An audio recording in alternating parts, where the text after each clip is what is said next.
간호법에 대해 대통령께 제2요구권을 행사를 건의하기로 했습니다.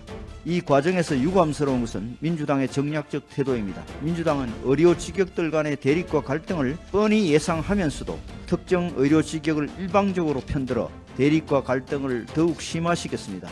이러한 극단적 갈등의 책임을 정부 여당에 씌우는 한편 내년 총선 표결산에만 급급한 민주당이 당리당략에 따른 것입니다. 이러한 부작용을 감안하여 불가피한 선택을 할 수밖에 없음을 국민 여러분께 양해를 구합니다.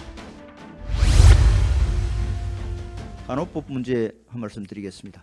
어제 정부 여당은 고위당정협의회를 열고 지난 4월 27일 민주당이 일방 처리한 간호법에 대해 대통령께 제2요구권을 행사를 건의하기로 했습니다. 의료 직역들 간의 타협과 합의를 이끌어내지 못하고 끝내 이런 결과를 가져온 것에 대해 매우 유감스럽게 생각합니다. 간호법 통과로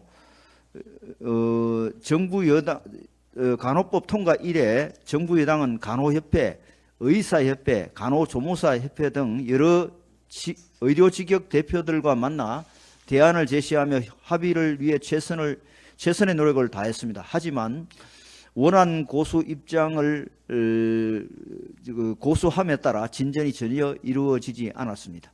이 과정에서 유감스러운 것은 민주당의 정략적 태도입니다.